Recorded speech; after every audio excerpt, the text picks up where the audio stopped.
This is Straight Talk with Enlightened Greg Fann, the Preacher Man, and his sidekick Shanan Jones. Frank discussions of issues affecting the ATL, Fulton County, the state of Georgia, the nation, and around the world. And now, here they are, live and in living color, the team of Jones and Fann, the Preacher Man. Well, welcome to another edition to Straight Talk with yours truly, Greg Fann, the Preacher Man, and Shanan E. Jones. Hey, Shanan. I don't have a traffic report today. You don't? No, it was pretty easy. But Shanan, they tearing up the road everywhere, though, right? Yeah, they are. They absolutely are. That's where all the unemployment money is going. It went over to the transportation so they can fix the streets. To fix the street? GDOT. Yeah, there are 2 or 3 potholes they need to fix right away. Yeah, they took the L and made it a T, just made it GDOT. Okay, GDOT. Okay. Instead of G-Dog. You know, what, before we get into the program today, we got, Black History Facts, and we're going to be talking about Atlanta. You're a native Atlanta, I'm a native Atlanta. I'm a Grady baby. And so a little older than you, a few years. Yeah, a few years. I didn't know Grady was open then. You didn't? No, I thought you had a midwife. No, let me just tell you. That's the first Black history. I was born at the New Grady. At the New Grady? Right. Okay. See, there's a history about Grady. Okay. See, my sister was born in the old Grady. Okay. And then they built the New Grady. And what you see now is the new Grady. Yeah. All right. That's a part of Atlanta history. That is. I thought you were born by the river in a little tent. No little tent. My mother didn't have me in a tent. She had me at Grady Memorial. Condemn somebody whose mama did have you in a tent. I said that my mother, I didn't condemn. Sitting up talking about Black history. You're making accusation. You condemning people born in a tent. You're making an accusation, a statement that my mama didn't have me in no tent. Or I did not say.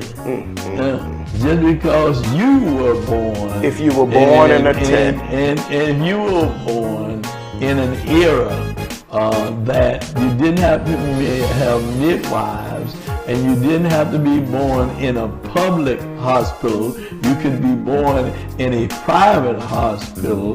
Don't throw shade on others, okay? So let's move on. Thank you so very, very much. Jesus. Oh, that much, because you could be born in Northside or St. Joseph or all those private hospitals. Then don't throw shade on those of us who was born in the public hospital. Okay? Thank you. Oh, now you twisted it. No, I'm not twisting. I'm telling it like it is. You was looking down on people born in a tent. No, I wasn't. You said my mama didn't have me in no tent. She did not. All right. But somebody was born in a tent. Throwing shade on anybody that was born in a tent. My daddy was born by a midwife. So I certainly would not throw shade on those individuals who were born by midwives or in a tent. Just on Good Morning America, just the other day, they showed a lady who gave birth to a child with the 911 operator on the phone in her home. So people still doing that, Shanan. I just really said where I was born at. Don't throw shade on the public hospital, okay? Thank you. So let's move on, young man. Hit dog will holler. Yeah, you are hollering right now. You're hollering. And you ain't in no Georgia Bulldog.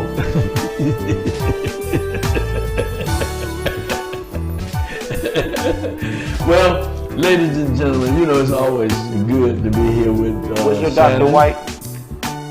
I'm quite sure he was, because on my birth certificate, let me just say this, people born in my era, on the birth certificate, you either had a colored mother and father. This is Straight Talk with Enlightened Greg Fann, the Preacher Man, and his sidekick Shanan Jones. Frank discussions of issues affecting the ATL, Fulton County, the state of Georgia, the nation, and around the world. And now, here they are, live and in living color, the team of Jones and Fann, the Preacher Man. Well, welcome to another edition of Straight Talk with yours truly, Greg Fann, the Preacher Man, and Shanan E. Jones. And Shanan is offset today. He's offset all the time, but he's really offset today. Hey, Shanan. How you doing, Bishop? Man, if I was doing any better, I would be doing excellent. Matter of fact, I'm doing superb. Great. There's a lot to catch up on. Do what now? I said there's a lot to catch up on. A lot to catch up on. There's so much You got happening. headphones on and everything. You can't hear me. You got your miracle ear on. Yeah, I do. You know, there are a few good comments that came in last week. One from Sandra Williams who said, "You brothers are an awesome duo." I said, "Thank you." But it's only because of Shanan. Yeah, I would have said that. I just said, oh, you know, Bishop ain't gonna do nothing half the time. Man, it's a complete pleasure to always do this program with you. And today we have an exciting program. We got Hal Lamar, who's going to be doing a Black History Fact on Don Clendenin. And we're going to be talking about this Senate, the congressional hearing on the insurrection, listening to the police officers who were attacked. What did you call it? What? Did you call it an insurrection? I said an insurrection. It's not. It was not. It wasn't an insurrection. What was it? It was a Capitol tour. They went to tour the Capitol. They just didn't read the protocol sheet as to what you're not supposed to touch, who you're not supposed to kill or harm. It was a Capitol tour. Okay, if you say so. You know, when we went, they said, you know, don't touch this, don't go over the speaker's desk, don't talk about killing the vice president. Don't do that when you visit the club. They didn't get briefed. So on their tour. So they went in, they didn't take the doors as barbarians, they went in the window. And it was just a Capitol tour. You know, they take issue when you call it an insurrection. Yeah, I know. Trying to, you know, have culture. Yeah, I know. It was a love fest by the former president. That's what he said. Yeah, it was a love fest. Yeah. That's right. I'm trying to go. But those officers who were attacked, both the Capitol officers and then the Washington, D.C. Metro police officer who were attacked trying to protect the lives of those senators and Congress people, they have a different story. And to be honest with you, they're upset by the Republicans who keeping this lie going on that it was a love fest and it was not a riot. They were touring the Capitol. My God. We'll be listening to that and looking at that, Shannon. We'll come back and we'll talk more about it in a little while. How about that? That's Shannon? Shannon? Did Shannon leave us? You still there? I'm here. I'm just showing, this is how you're supposed to tour the Capitol. You're supposed to be composed. I'm just showing the culture and the dignity that I have. Okay. So you didn't have no billy clubs, or you didn't have any. Man, when you hear their story and their testimony, boy, it's going to almost, if not, bring you to tears about the hate that's going on in this country and the big lie that is continued to be told.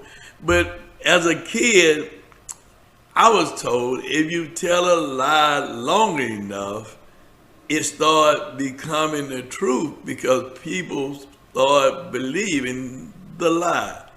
But as a minister, I read somewhere that righteousness will always prevail. So let's go to Shanan and listen to Black History Fact from Hal Lamar, and then the congressional hearing with the officers and Mrs. Cheney, Mr. Kinsinger, and the chairman of that committee. We'll be back with more Straight Talk with yours truly, Greg Fann, the preacher man, and Shanan E. Jones. You sound like Hal Lamar. He learned from me.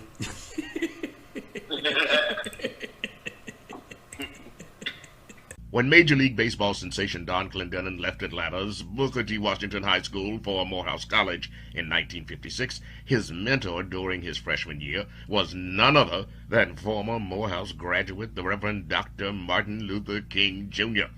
Morehouse had a program instituted through former President Dr. Benjamin Mays in those days, which assigned freshmen to upper-class students or former students as mentors to help the rookies get acclimated to college life. While the mentorship between King and Clendenon forged a permanent bond between the two through the rest of Clendenon's life, both on and off the baseball diamond. This is Hal Lamar, now back to Straight Talk with Shanan Jones and Greg Fann, the Preacher Man.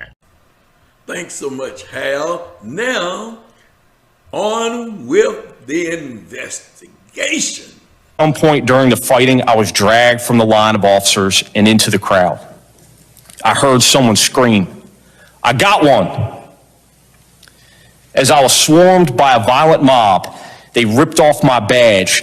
They grabbed and stripped me of my radio. They seized ammunition that was secured to my body.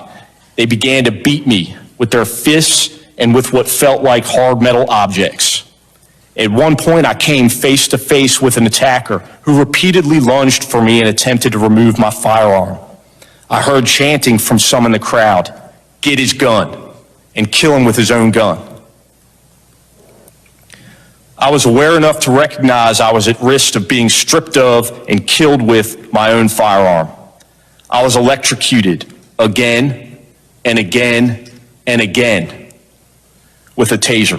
I was effectively defenseless and gradually sustaining injury from the increasing pressure of the mob. Directly in front of me, a man seized the opportunity of my vulnerability. He grabbed the front of my gas mask and used it to beat my head against the door. He switched to pulling it off my head, the straps stretching against my skull and straining my neck. He never uttered any words I recognized, but opted instead for guttural screams.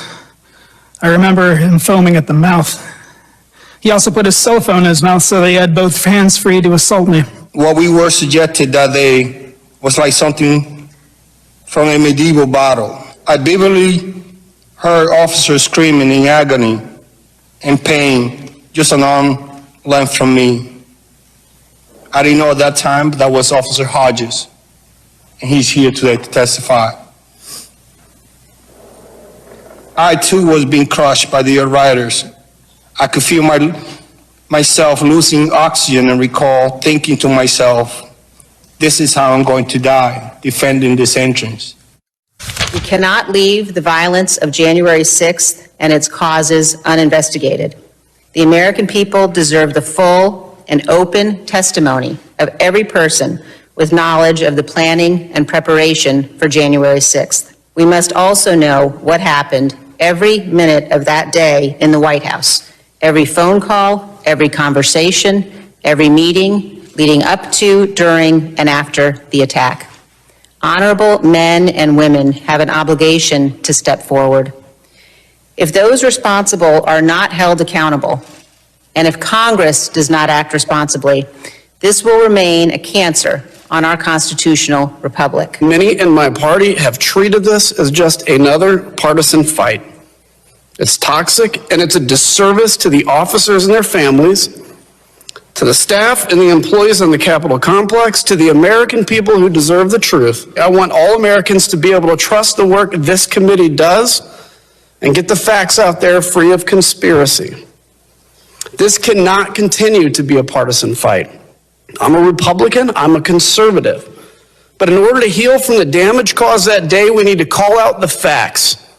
It's time to stop the outrage and the conspiracies that fuel the violence and division in this country, and most importantly, we need to reject those that promote it. The same people who we helped, the same people who we gave them the borrowed time to get to safety, now they're attacking us, they're attacking our characters. You got people right now in front of the Justice Department asking to release some of the very same people to be released, even though we are testifying about the trauma and the agony and everything that happened to us. It's pathetic, and they shouldn't be elected official anymore. So many of the people I put my life at risk to defend are downplaying or outright denying what happened. I feel like I went to hell and back to protect them and the people in this room. But too many are now telling me that hell doesn't exist, or that hell actually wasn't that bad. The indifference shown to my colleagues is disgraceful. There's been a sentiment that's going around that says everybody's trying to make January 6th political. Well, it's not a secret that it was political. They literally were there to stop the steal. So when people say it shouldn't be political, it is. It was and it is. There's no getting around that. Telling the truth shouldn't be hard. Fighting on January 6th, that was hard. Showing up January 7th, that was hard. The 8th, the 9th, the 10th, all the way till today, that was hard. Everything is different, but nothing has changed. Liz Cheney and Adam Kinzinger are being lauded as courageous heroes. And while I agree with that notion, why? Because they told the truth? Why is telling the truth hard? I guess in this America, it is. What would you task this committee in its body of work? What would you like to see us do? We had violent political rhetoric. We had the organization of a rally whose title was Stop the Steal. And that rally occurred on January 6th, which I don't believe was a coincidence. The time, the place, and the circumstances of that rally, that rhetoric, and those events, to me, leads in the direction of our president and other members, not only of Congress and the Senate, but that is what I am looking for, is an investigation into those actions and activities which may have resulted in the events of January 6th, and also whether or not there was collaboration between those members, their staff, and these terrorists. In my opinion, we do need to get to the bottom of it. Who incited, who brought those people here? Why did people were made to believe that the process was rigged? I need you guys to address if anyone in power had a role in this, if anyone in power coordinated or aided or abetted or tried to downplay, tried to prevent the investigation of this terrorist attack. I use an analogy to describe what I want as a hitman. If a hitman is hired and he kills somebody, the hitman goes to jail. But not only does the hitman go to jail, but the person who hired them does. There was an attack carried out on January 6th, and a hitman sent them. I want you to get to the bottom of that. Shannon, did you know that Don Clendenner, the great baseball player. Went to Booker T. Washington High School, Watney High. Did you know that? I didn't know that at all. Yeah, well, yeah. That was a interesting Black history fact. Yeah. Yeah, definitely so. Very talented. Very, very talented. We turned out a lot of great ones. Went to Mays High School. I said we turned out a lot of great ones at Watney High. We're gonna have to get Hal Lamar to do some on the great ones that graduated from Benjamin Elijah Mays High School. Well, Dr. Mays was mentioned. He set up a program that allowed Dr. King to be his mentor while he was a freshman. So he was mentioned. I won't take anything from Dr. Mays, but when we talk about the school, that's a little different. But anyway, let's talk about this interview with these officers. I'm gonna let you have that. Thank you. I appreciate it. Well, Mays really turned out some great individuals, such as yourself and others, Yeah, such as Kwanzaa Hall, yeah, some other. We can go on. We can go on. I mean, we can go on and on. Yeah, we can go on and on. Yeah. There were some great ones. They were offspring from Watney High parents. They were offspring from Watney High parents. I call the roll. We had some great. We'll call the roll on. Yeah. You all, because you were the first Black high school. Yeah. You all certainly. You certainly, D. Williams and others pushed for the building of the establishment of Booker T. Washington. Yeah, certainly. You all agree. I think Booker T. Washington went to Washington High School. Yeah, for real. The statue was there. Still running from under that statue. And that statue is still there. But, let's talk about this investigation about the insurrection. Forget the Love Fest. Forget the tour. Let's talk about the real deal. The perpetuation of the big lie. And they're trying to make that this was not an insurrection. That's another lie. And we have two individuals, two Congress people, called McCartney tried to put ringers in there to kill the investigation, but Nancy wouldn't allow it. So, but there were two that was selected, and that was Cheney and Kinzinger. So let's talk about what really happened on that day from the officers' perspective. They were hurt, beaten down, threatened to be killed, and then they feel this is some kind of way because the people they tried to protect or got hurt protecting won't stand up to allow for the truth to be told. They stuck on the big lie. That was, why do the Republicans still want to continue to lie? The whole thing, do you believe what I'm saying or do you believe your lying eyes? I believe my eyes, what I saw. What about you, Shanan? Oh, I certainly know what I saw.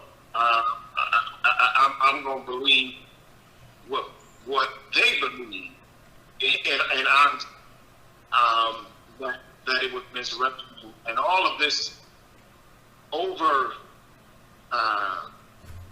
this underplaying it and over communication about tourism and trying to fix it is because they know how dangerous that was. Had Barack Obama said in 2012, I'm going to meet you at the Capitol.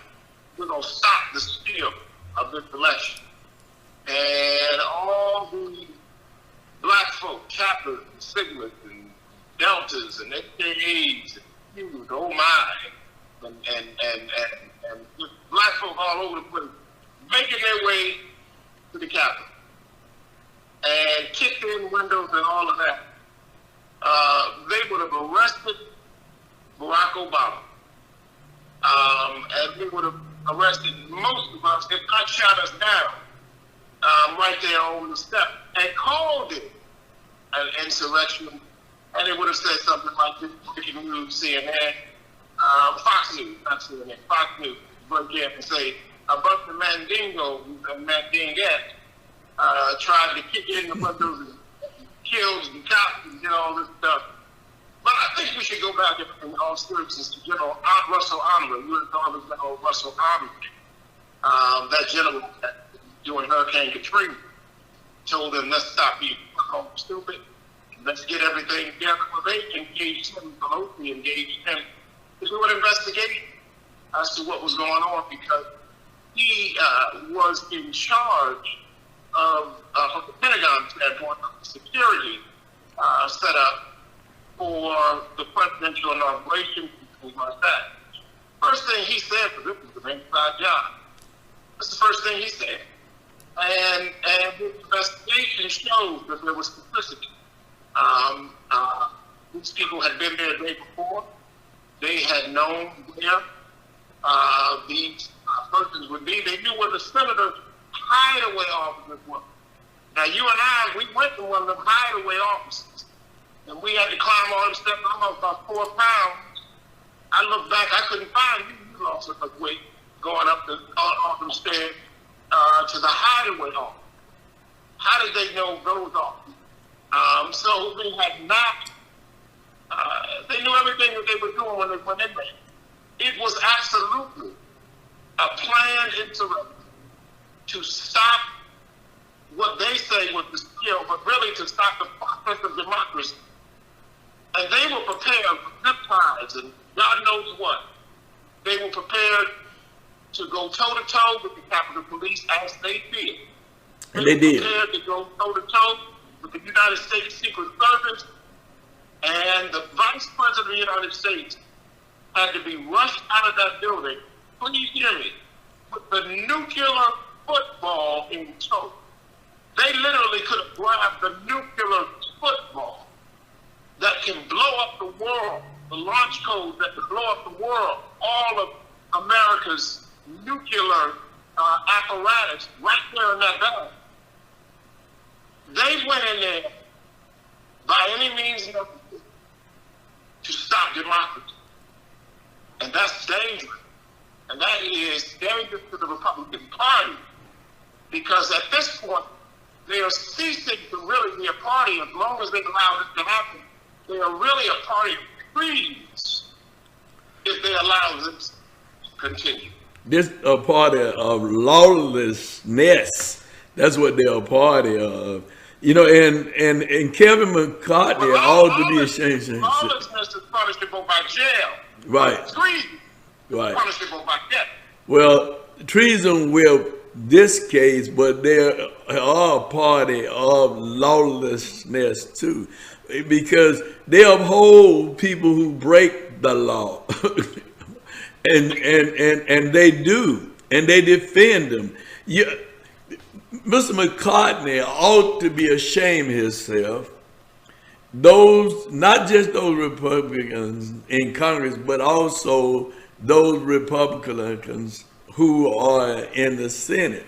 What do you mean? Mr. McCartney ought to be ashamed of himself when he himself said that Donald Trump led an insurrection.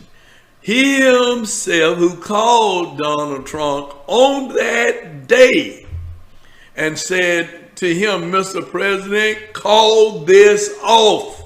Call this off. He told the president, hiding under his desk for fear of what they were doing in that Capitol, for fear of his life.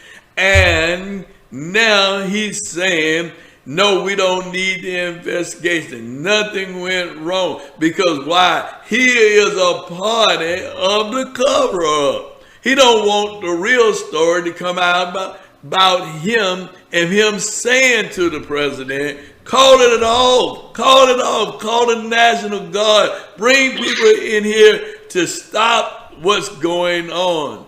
People are afraid of it here. Not only the congressional leaders, not only the Senate leaders, the people who work for them, the people who work in the Capitol, their lives were threatened. They were fearful of losing their lives. The police officer talked about the attack and how dangerous that attack was.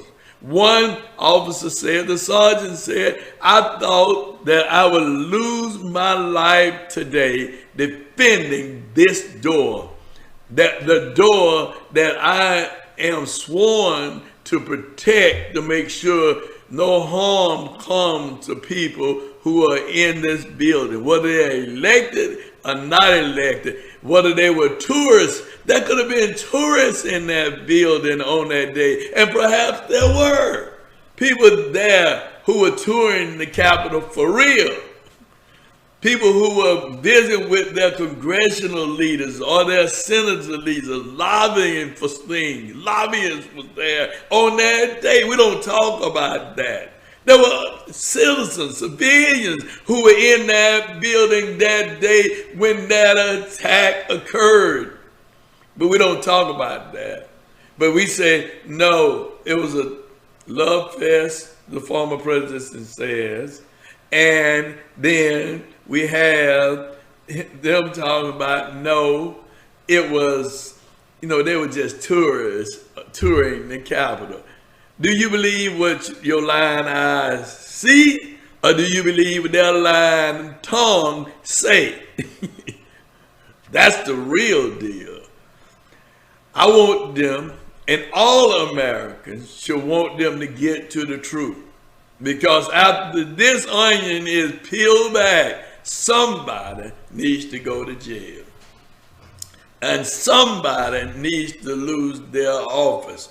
Republicans are sticking together, though many in the water cooler, the water cooler talk, right, Shanan? When people talk about it, but they won't come out and talk about it because they want to keep their seat. But you got Republicans who are saying, well, we applaud you, but however, my people in my district, they are Republicans, but the Republican Party is supposed to stand for being conservatives, not liars, They're supposed to be conservative. I've always thought that the Republicans were conservative. What about you, Shanan? The party. Huh? I did too. Yeah, but now they go on, listen. No, I always thought they were conservative as well. But now they become part of liars. Yes, and the chief liar of that is their president, and I say their president because they say that the election is not over. He was America's president before we got a 46th president. But we still hold on. So their president is pushing this big lie. And I always heard it said that the devil is the liar. But I'll say this. Mm-hmm. The FBI and all of the investigatory agencies of the federal government that deal with investigating crime, and perhaps the Defense Intelligence Agency, needs to also look into really this president, President 45. Because Trump not only told the people he would be there, knowing he wasn't going to be there. They got there and they were telling him, the officers said there in the hearing, their testimony, that people were saying that the president sent us. The president sent us. In other words, they were expecting the Trump to show up there, maybe perhaps walk out or be at a window or something. I don't know what they were. But they thought that he was going to be there. And they thought that they had to cover him. And because their leaders had done in advance, a couple of days before, the day before, met with their senators, and not senators, but whoever took them around to give them maps and show them all the hideaways and all that. So they really felt that they were a paramilitary army. They didn't go as tourists. They went up in there as a militia to go and stop. So it was the makings of a civil war that was actually being played out there. And then when that didn't happen, President did an interview and said, "These are very fine people. I love you," he said. And he told them to stand down, go back home, and we'll see, whatever he said that. But then he didn't show up at the inauguration. He did not come to the inauguration. Instead, he had his own go-away ceremony. Ceremony. And so it was like he was setting up to America that their America is going to happen at 12 noon. But our America is now. And he's telling them to stay tuned, because what we're getting ready to do is we're getting ready to continue to fight this thing, and we're going to take it over. And I might be running for president again. All right? So what all of this is showing is that there is an ideological civil war in this nation.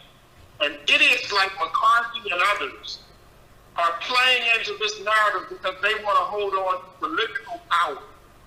But they're going to end up in history as being written up as enemies of democracy and enemies of the Charter and the Constitution of the United States of America.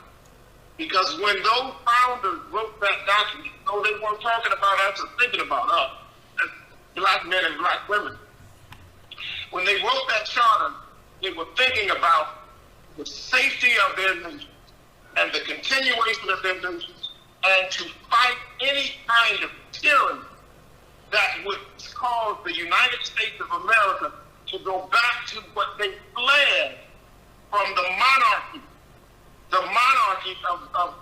of England. So when they came here, they were setting up a government that was of the people, that was by the people, and that was for the people. That's what they set up. And the continuity of power was extremely important. Donald Trump basically disconnected himself from that continuity ideologically, and he's shown that he has a militia that's willing to advance what it is that he wants. This is not a Republican Party. This is a Rhino Party. They're Republican in name only. But really, what they are is a Trumpism militia that's going to try to come back in and advance what Donald Trump was the front office of. Well, I think well said. We keep on watching, more to come right here on Straight Talk about this investigation and other things that's going on in our world and society today. Well, we're getting ready to have what we call a night of candles. And we're going to be praying for our country, praying for the killing and all the things that's happening. And if you want to be a part, you're part of another denomination, just give us a call, 443080795. We love to have you, all voices, and we preach and teach the message of love and not hate, not division, but unity. You know, in the book of, and I'm preaching now, Shanan, I'm going to do you. In the book of John, the 9th chapter, it talks about the young man who was blind from birth, and how Jesus healed that young man, and how the religious leader, the Republican Party, wanted to know how this young man was healed and who was blind. The people was divided on whether it was him or somebody else. And the Pharisees wanted to know how he get his sight. There was a vision there in the community. Is this the same boy? Or this? No, somebody said, oh no, that's another one. This not the same one. Couldn't be. Not the kid that was born blind. Divided. Then the Pharisees, they brought the young man in parents' hands and tried to get them to say that he wasn't their son, but they say he was. But they knew the Pharisees were trying to trick them to harm them if they said that Jesus healed them. So that they said, well, he's of age, ask him. And because when they asked him, and then he said, Jesus healed him, and because they wanted to get rid of Jesus, to get rid of democracy, they said, they kicked the kid out and said, get out of here. Because they tried to promote the lie that Jesus was a sinner because he healed on the Sabbath day. And so they were willing to divide the people on a what? Lie. On a lie. And that's what is taking place today, the division of this country based upon a lie. A lie. So righteousness will prevail as Jesus prevailed, and righteousness will prevail. Wrong will only last for so long, but right will prevail. Now, thank you, Shannon, for your comments today on Straight Talk. I'm sorry you couldn't be in the studio today, but you're looking like you been to an African affair or something. Where you been? Where you been? Do what? African affair, the Department of African Affairs. Okay. That's an African. I was in line with a bunch of Africans trying to get them doors open to help them. All right. Well, we appreciate you. And we appreciate it, and telling folks they need to get that shot.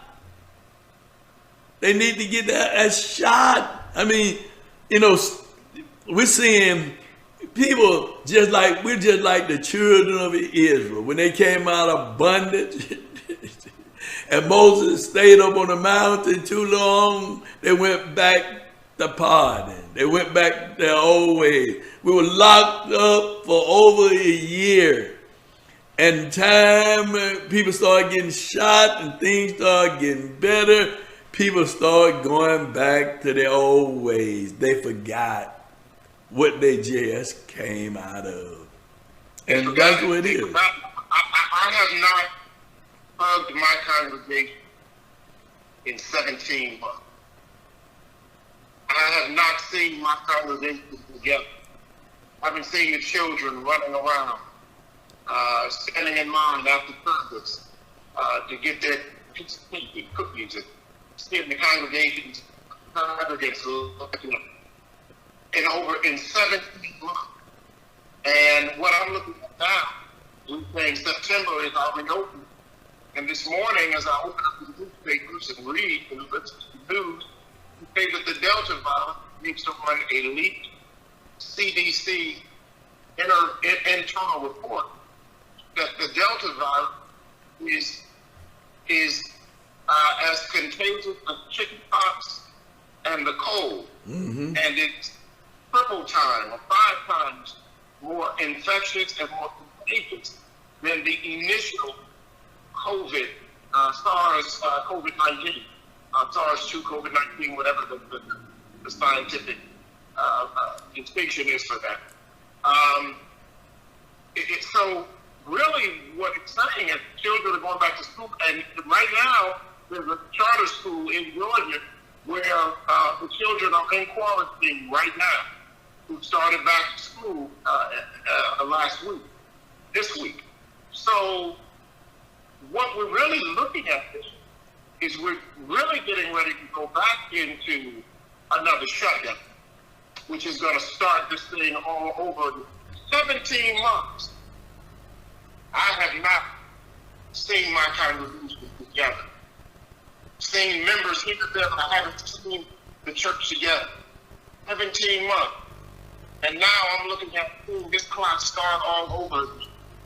Not only does that break my heart, but it breaks my heart that people would be so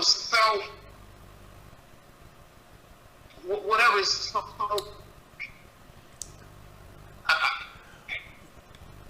I'm going to take. I'm going to take that from you.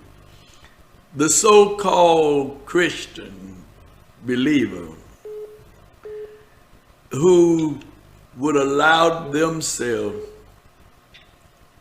and people have their own reasons for not getting the shot, and I don't want people to start badgering me and you, talking about you don't tell me what to do.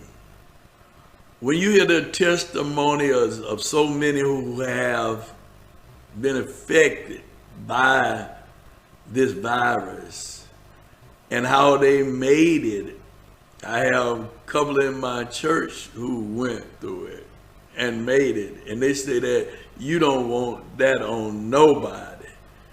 And for those people who do not care enough about others and their safety, then if you don't get the shot, just stay in the house. Don't get out among people who have. That's right. If you don't want to get the shot, then stay away from people, period. Because you know that you can affect other people, right? Even though they say people who have gotten the shot, they now can affect other people who haven't gotten the shot. So there are a lot of stories out here, but I would say, if at all possible, and if you would consider seriously to get the shot, get the vaccine. That's right. I buried a 22-year-old, sweet young girl in our country, died of COVID. It got in her brain and took her out. So you're absolutely right. You have the right to do what you want to do. If you want to play medical Russian roulette for life, that's fine. But when you take that same weapon and you begin spreading it around society, then it becomes criminal. Then it becomes, if you want to play Russian roulette with yourself, fine, but don't walk around everybody else and take that same weaponization and begin pointing at it. Now it's not Russian roulette. Now it's almost attempted murder. And if you're successful with it, and people get it and die, you have caused the death of people. And I know people who have brought this thing home to family members and gotten them sick. And rare in cases, but not only gotten them sick, but caused them to die because they wanted to keep going. They had COVID through it, didn't quarantine, kept moving. So this is very serious, and we would better adhere to it. I couldn't get in. You couldn't, Bishop. You've been vaccinated and inoculated to things that were going on, in your life. I know I couldn't go to school without certain shots. Couldn't go to summer camp as a child without certain shots. Couldn't go to the continent of Africa, to Brazil, places in the bush, without having certain shots. And to see almost 700,000 Americans dying a year, and folks just said, and countless others get sick. It's just crazy that people would be so self-consumed that they don't care about their neighbor. I'm just not going to get it. Well, that's the society we live in today. Because we're people who hate, we're jealous, we're envious, and we are selfish. So let's call it like what it is, okay? So, but this is something else I want to announce before we close out today. Understand dementia in the African American community. There will be a webinar, and we're asking you to join it. Maybe perhaps you know someone that has dementia. Perhaps you have a loved one who died, like myself, my mother, with Alzheimer's, who started off with dementia. But this is for you to get a better understanding of people with dementia, especially now that a lot of people been locked up in their homes for 17 months, as Pastor Shanan has said, and it looked like we're going to have a shutdown. You may want to know more about this disease. Now, there will be a person on that's dealing with this dementia that's going to talk to you about it. They are living with dementia. Now, it's going to be August the 26th from 7 to 8. Now, if you want to be a part of this webinar, all you have to do is call 770-787-7730. That's 770-787-7730. And if you didn't get that, call the number on the screen, 44308-0795. And it's sponsored by the Faith Village Research Center, Alert, and the South Fulton Ministerial Alliance. So again, that number to call is 770-787-7730. Did you get it? All right, 770-787-7730. And we thank you so much today. Go on, Shannon. I'm listening. One more announcement that we want to put out there. Sandra Williams of the Atlanta North Georgia Labor Council has reached out. There is a bus leaving on August 4th, sponsored by the AFL-CIO, to go down and support miners right outside of Birmingham, Alabama. It's a free bus.